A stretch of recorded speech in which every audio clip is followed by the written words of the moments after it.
Welcome to Uniquely Female Troubles. My name is Leslie Wells. I am posting this on July 13th, 2025. On July 13th, 2024, my dad died.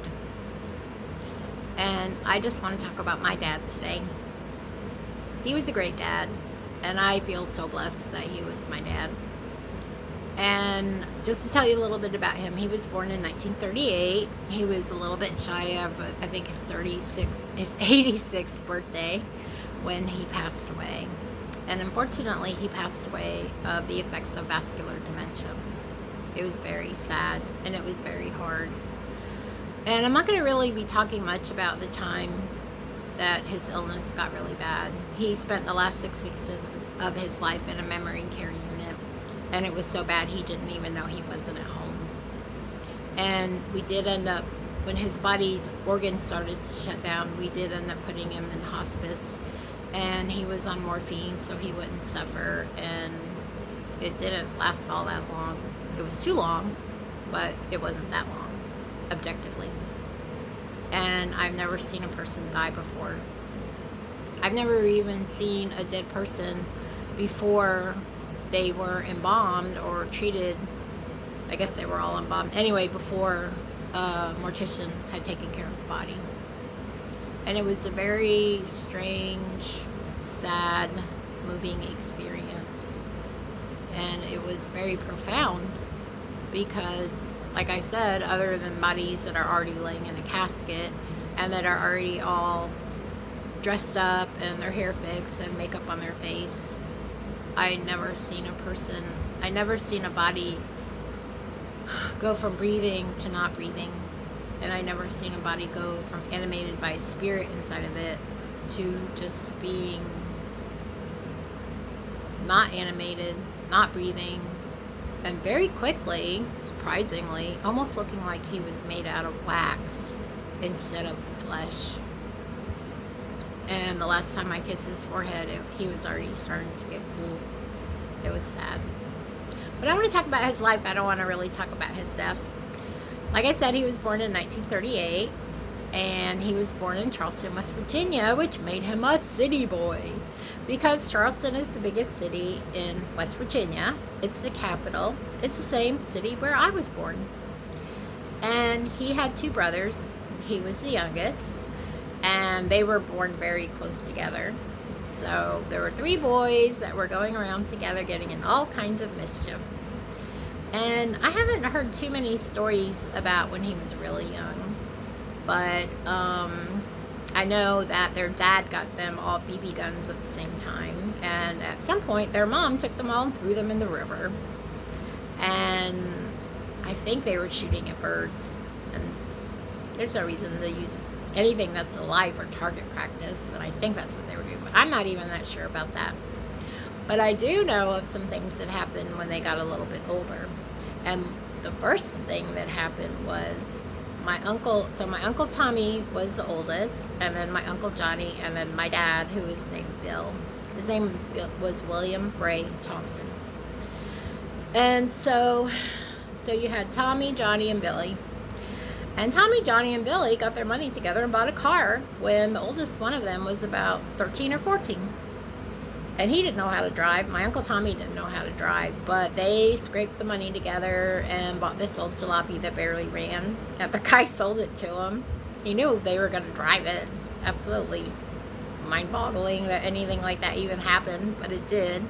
And so they got it going. And luckily, they were on the side of a mountain, because that had a lot of trees on it, because they drove it right off the side of the mountain.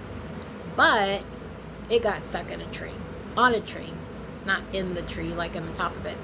But anyway, the trees stopped the car from going all the way down the mountain, so they just got out of it and they left it there. I don't know what happened to it or who finally got rid of it or if it's still there. I doubt it's still there.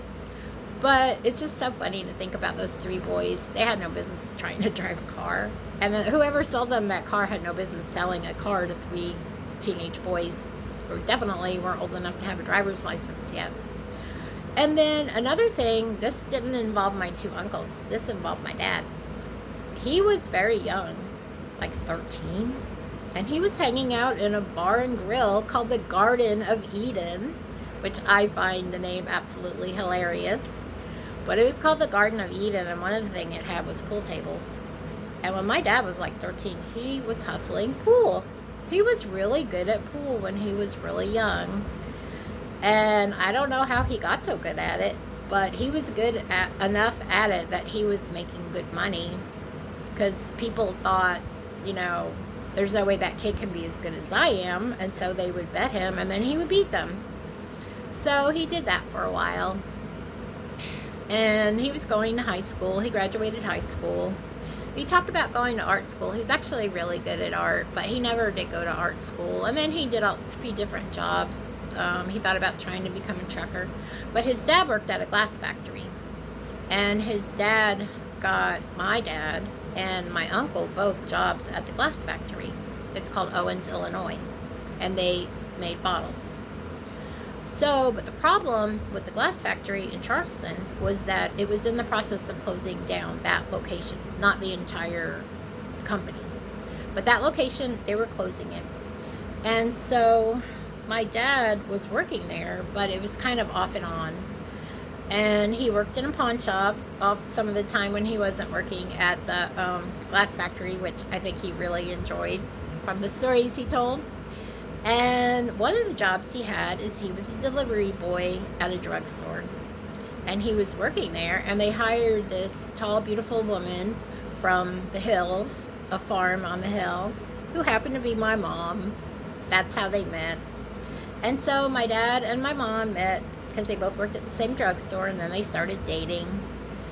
And at some point, they decided to get married and not tell anybody. They eloped.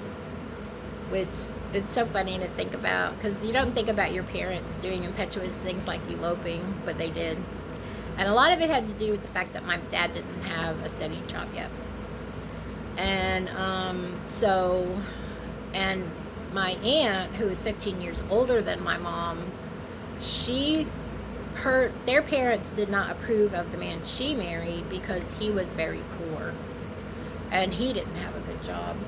And so my mom saw what my aunt went through with them trying to convince her not to marry this guy. So she just didn't want to go through that. And she wanted to get married right then. So they went ahead and got married. And they pretended like they weren't married.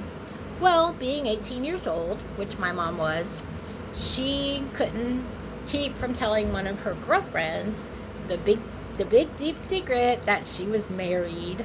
And her girlfriend couldn't keep from telling her mom that her friend was married. And her mom couldn't keep from calling my mom's mom and telling her, your daughter is married. And that's how it all came out, that they were married.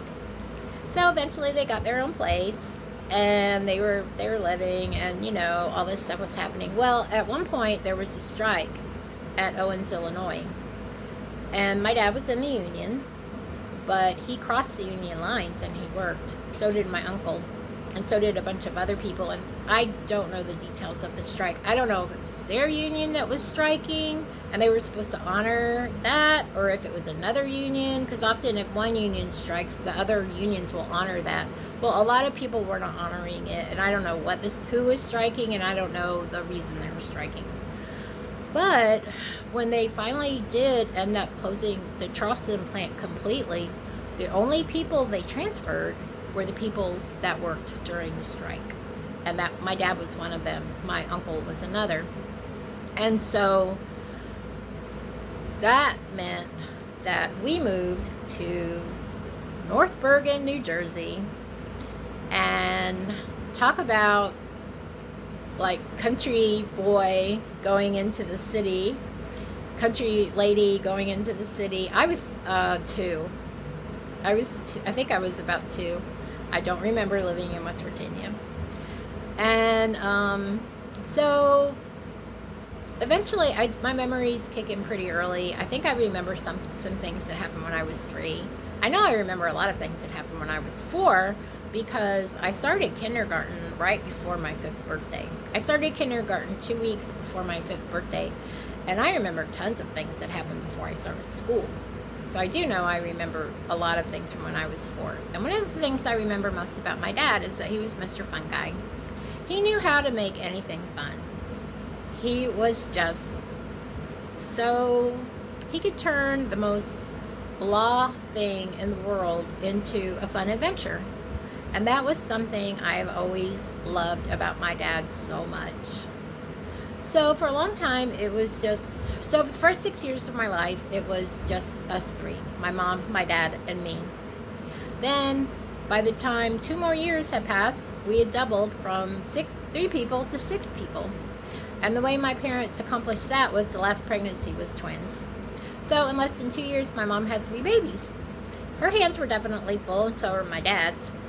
And we moved a few times. We had to move because we lived in a little tiny 2-bedroom apartment, and then all of a sudden there were 6 of us in this apartment. Then we moved, and then, of course, like most couples, my parents wanted to buy a house, and they did buy a house in a town called Lake Hiawatha in New Jersey. But then, after a couple years, and one thing about living in that house, I mean, well, even before then, like my uncle and aunt, my Uncle Johnny, who was my dad's brother, they had 2 daughters. And one was born the year before me, and one was born the year after me. So there were 3 girls that were born in 3 years. And so when we spent a lot of time together, the 2 families. So what ended up kind of happening was it was the girls, which was me and my 2 cousins, and then the babies, which was my sister, who's 6 years younger than me, and my other sister and my brother, who are 8 years younger than I am. And so often my uncle and my dad would take us places, the girls, and my aunt and my mom would stay home with the babies. And that became a real pattern. But, so, and his brother was a lot like him too. Like it really did enjoy taking us to fun places and, letting us have fun and go to the movies and like little carnivals. And we went to the zoo all the time. We just did a lot of things. Sometimes it was just my family and it was all 6 of us, which was a big major production. But we did it a lot. And then other times it was my uncle, my dad, and the 3 girls. So one thing that I do remember from living in Lake Hiawatha is like every time my dad went somewhere, I went with him. As soon as he said he was going to whether he was going to put gas in the car, buy a loaf of bread, buy a gallon of milk, or do whatever, I was putting on my shoes because I wanted to go and be with my dad. And we would drive, and he would tell me all kinds of funny stories. And I think a lot of dads do this, but he had me convinced that he controlled whether the light was green or red. And so he would tell me, he's like, okay, I'm going to change it now. And then it would change green. It would turn green. And, I was like 12 years old before I figured out he wasn't doing that, which I think is really funny. So wherever we went, he always bought me a candy bar. But since the other kids were at home, which were probably too young to eat candy anyway, but since I was the only one that got the candy bar, I had to finish eating my candy bar and have any mess like chocolate on my face cleaned up so nobody would know about the candy bar. That was our little secret. And my dad was just he just made things fun. He could tell you a story and you'd be laughing, or he'd do an art project, or like I said, just going to put gas in the car was fun. Not just because of the candy bar, but because of his company. Well, then we did end up moving to Georgia because a new company that was building a new bottle factory in Georgia called Midland Glass, they were opening a new plant. And my dad was in management by that point, and he got offered a job there. So did other people that we knew. There were families that we knew in West Virginia, that my parents knew in West Virginia, that also moved to New Jersey when we did, and that also moved to Georgia when we did. So it was a little, small group of people that were all working at the glass bottle factory and moving based on that. And so we ended up moving to Georgia. I was very unhappy about that. I did not want to move, but we did. And it was just kind of the same as it always was as far as inside of our house, as far as like my dad making things fun. On Sunday he always went in New Jersey, my dad always went and got the Sunday paper Sunday mornings, and usually got us like donuts or bagels or something good for breakfast. And he would bring home the paper, and it would be this huge, giant thing. And I had to get the funnies, and it was just really neat. And then I remember the first Sunday after we moved to Georgia, he comes home with this little tiny, thin. We're like, that's the Sunday paper down here? And I did not like Georgia at all. But I had to get used to it because we lived there for the next 6 years. I was 17 when we finally moved away. And so we had lots of adventures, but by then I was going into a very difficult period in the entire family's life, especially my life, because if normal teenage angst is like a 10, mine was about 2000. And I had a lot of stuff going on inside of me that I didn't understand, and it caused a lot of conflict in the family. I was a very angry teenager, and the anger was directed most of all at my mom, and second of all at my dad. And I didn't want to hang out with them. I didn't want to go do fun things with them. I just didn't want to be around them. I didn't even want to be seen with them, which must have been a really terrible time for them, because we were pretty much one big happy family, and then all of a sudden one person kind of doesn't even want to be part of it. And my mom has told me that she thought I wanted to go off and be in another family, which was definitely not true, because even though I loved spending the night with my friends, one thing I didn't like about it is that they all did things so very differently than how my family did them, which is totally normal. Every family does things a different way. One thing that made it a little bit worse was they were from the South and we weren't. Even though, people in Georgia don't consider West Virginia part of the South, but people in New Jersey consider West Virginia part of the South. What's funny is that when I lived in New Jersey, when people found out I was from West Virginia, they said I was a Southerner. Then when I lived in Georgia, people found out that I moved there from New Jersey. They said I was a Northerner. Then our family moved to Illinois, and when they found out I'd moved there from Georgia, they said I was a Southerner. Then we moved to Florida, and people in Florida found out I moved to from Illinois, so they said I was a Northerner. So I've spent my entire life being called either a Northerner or a Southerner, but actually I've been in Florida longer than I've been anywhere else in my entire life, and that's just what I am. I'm a Floridian, even though I wasn't born here. But I always thought that was kind of funny, because we did move. So after 6 years, we moved to Illinois, and that was a really hard time for my family too, because there were different things that were going on, and my dad had to move up there a whole year before the rest of us did. My brother needed surgery. I needed to graduate high school, which I was able to do 3 months early, and my mom and dad needed to sell our house, and if he wanted a job in Illinois, my dad had to go up right then and take it, which it was all arranged. He was with us for the surgery, and he was with us for everything else. It was a very serious surgery, which I'm not going to go into detail about. But so it was really hard being without my dad.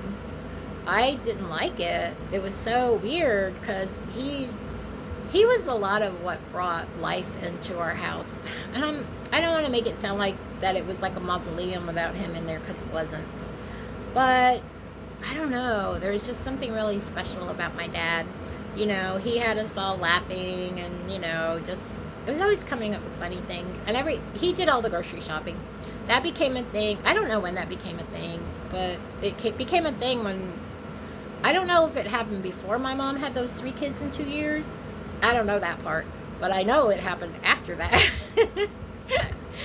And whether my dad could run down to the store and get the weekly groceries, or whether my mom could take 4 kids to the store and get the weekly groceries, it was kind of a no-brainer who was going to do it. So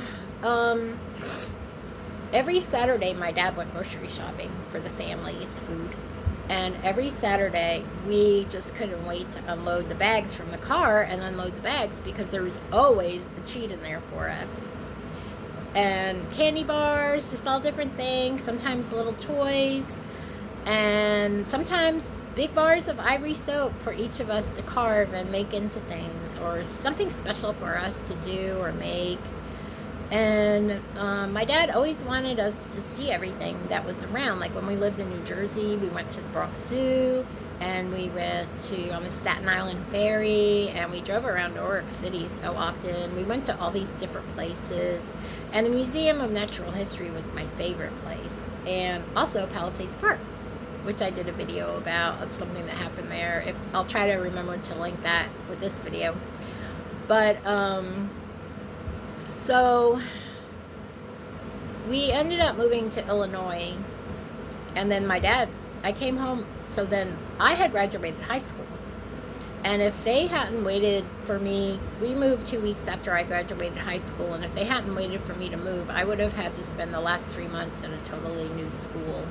And I am so grateful to my parents for not putting me through that, because I was eligible to graduate 3 months early, and so it was only 2 more weeks.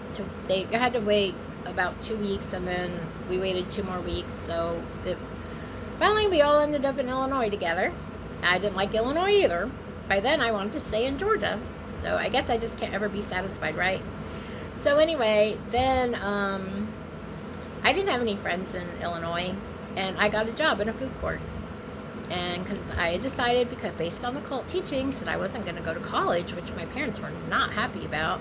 I graduated with academic honors, but the cult said higher education was of the devil, and I wasn't going to go against the cult's teachings.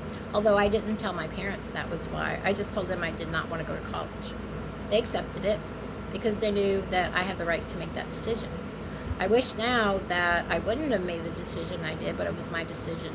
And unfortunately, it was based on faulty evidence, faulty information that was not true, because higher education is not of the devil. And the idea that that's true is ridiculous. But anyway, that's another story for another day.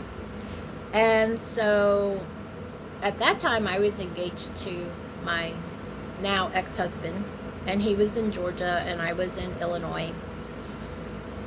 But I came home from work one day and my dad was sitting there, and he never got home before me. And I'm like, why are you home?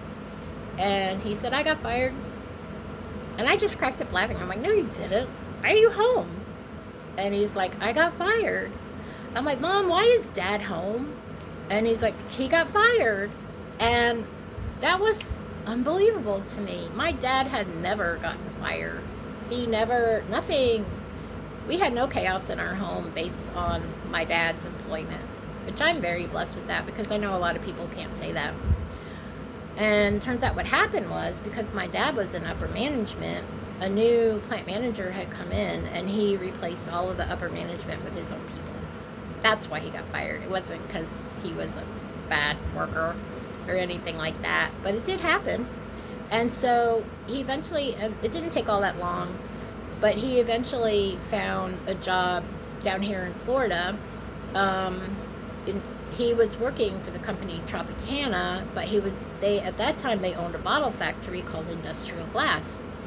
So, and during the time he worked at Industrial Glass, which was the whole rest of his working life, that part of the company, Tropicana decided to sell the glass factory, and they sold it to, it eventually ended up being owned by PepsiCo.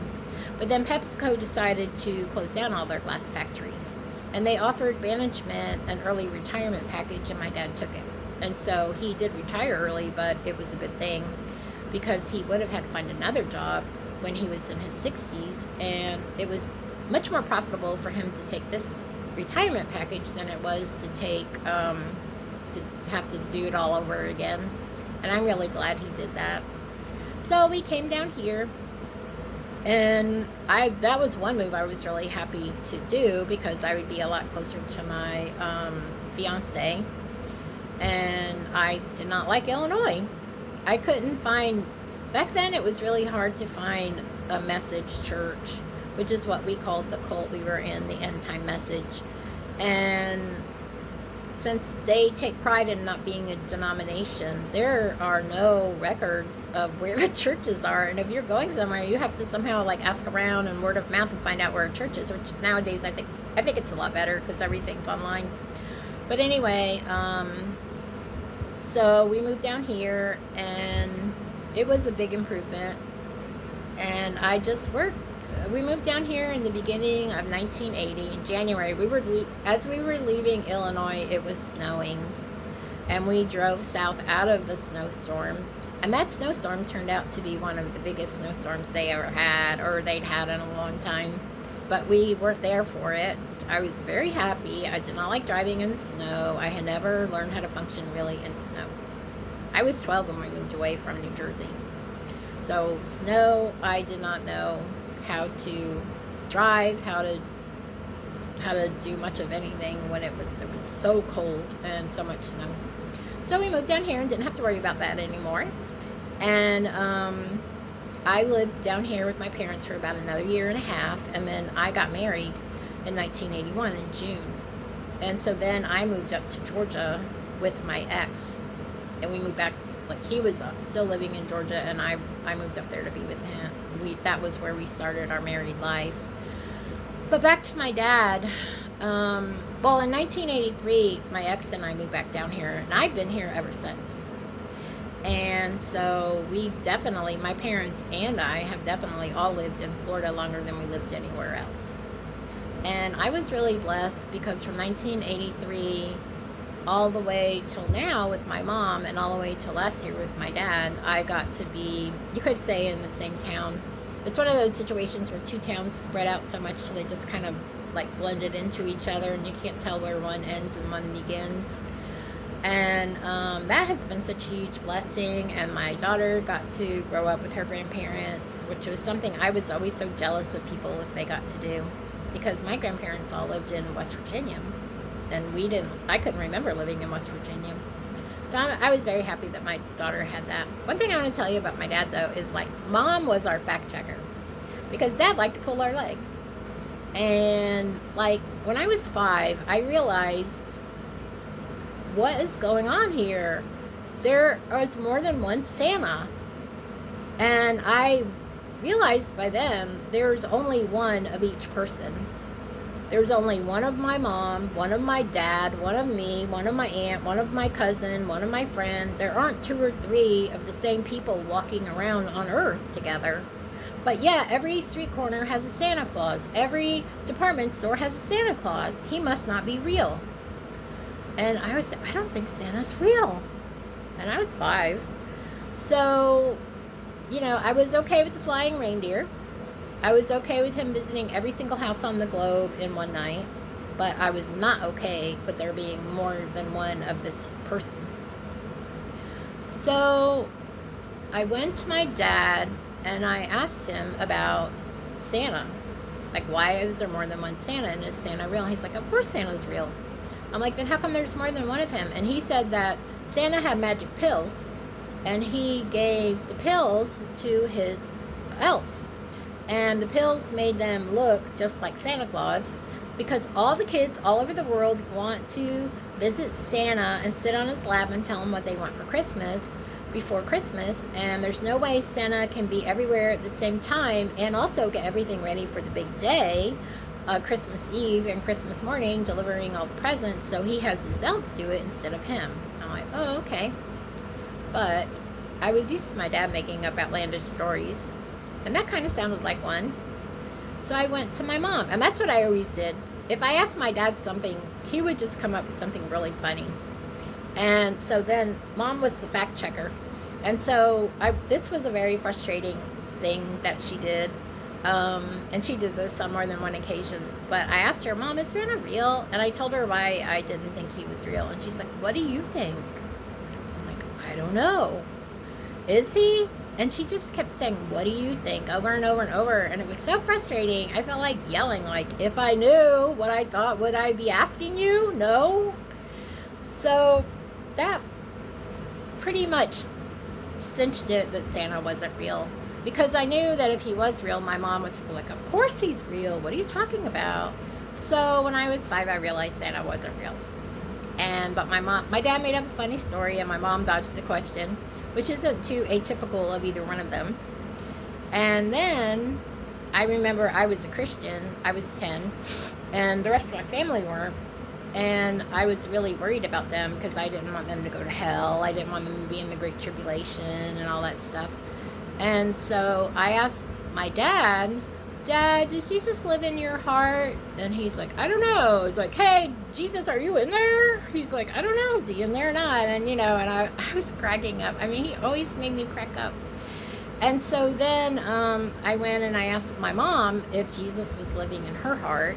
And she said, well, I'm a good person and I try to live the best life I can. So I think he is, and all this stuff. And I knew that wasn't what they said at church either.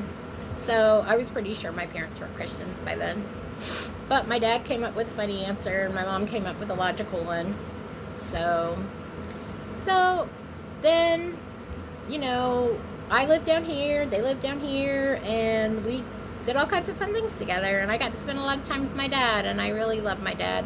And the thing about my dad is he was somebody I could always count on. Like, if I bought a table or something at Goodwill, I didn't have a truck, but my dad did. I could just call my dad, and he would come and pick it up and take it to my house. And I could count on him on a lot more important things than just delivering a table, too. He was always there for me.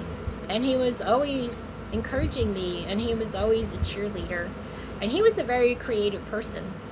He made all different kinds of art. He made art out of glass. He made things out of wood, all kinds of really neat wood creations that involved all different kinds of woods, like laminates. And I don't know if you call it laminates, but, he would combine different kinds of wood into one object.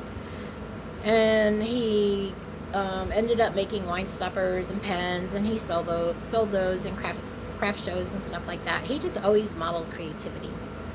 And he could draw really well and just make things up at the drop of a hat. And when I just think of my dad, I think of somebody that loved me and that always took care of me and that was always there for me. And I feel like I am so blessed that he was my dad. And I love him. I miss him very much. And watching him go through what he did the last several years of his life was very difficult. And even though I didn't want him to die, I did want him to die because I wanted his suffering to end. And unfortunately, that was the only way it was going to end. And so, yeah. I do want to tell you one more thing. When we were all really young, we used to go to the drive-in movies sometimes. That was a thing back then. And it was so fun because we were allowed to wear our pajamas. We would take a bath before we left and put our pajamas and then get in the car, which was the only time we were ever allowed to do that. And then on the way to the movies, my mom and they would stop at the grocery store, and we all waited in the car, and my dad would run in and get all kinds of junk food for us to eat that night. And that was a really common thing. Like, if we had to go somewhere and all of us were in the car, Mom would stay in the car with us, and Dad would go in and get whatever had to be gotten. And so he would come back with like cupcakes, candy, chips, just everything that you're not supposed to eat. And then we would drive to the movie theater, and then he would go inside and get soda for everybody. But then he would take just me, because I was the only one that was old enough, to the playground. But I had my socks on. I didn't have shoes on. And the playground was covered in gravel. So he carried me. And he carried me to the swings, and then I went on the swings, and I'm like, okay, I want to go to the slicky slide. And then he would carry me to the slicky slide and put me on it, just so I wouldn't have to walk on the gravel and hurt my feet. And then he'd catch me at the bottom of the slicky slide, and then he would take me to the ladder and do it over and over and over again. And then, the merry-go-round, I don't even remember what all they had. And we would do that, and then they would flash something, or I don't know. But what was funny was there were other kids also in their pajamas, also with their dads carrying them around. And so I always thought it was so special that my dad didn't want me to hurt my feet by walking on gravel without my shoes on. So we would be in the car, and we'd be watching the movie, and one by one, each kid would fall asleep. And I was always the last to fall asleep because I was much older than they were. But I would eventually fall asleep. Usually it was a double feature. And so I would eventually fall asleep. And the next thing I knew about, I would just totally fall asleep, and then the movie would get over, and my mom and dad would drive us home. And the last thing I would always remember on those nights is my dad carrying me up the stairs, and he put me in bed, and he tucked me in, and he kissed my forehead, and I felt 100% safe and cared for and loved. And that is my ultimate feeling about my dad. He loved us. He loved me. He was always there for us, getting us, whether it was carrying us around so we wouldn't have to step on gravel, going and buying our groceries every week, and going to work every day. I don't matter how much overtime it was. He always took care of us. And he always protected us, and he was always there for us. And I feel super blessed that he was my dad. Thank you for being such a great dad. I love you, Dad, and I missed you. So thank you for watching this little story, just me telling you about my dad and how blessed I am to have him for a dad. And please like this and subscribe to it if you like it, and if you want to get notifications of when I drop another video. I would love that. Thank you very much, and have a great evening.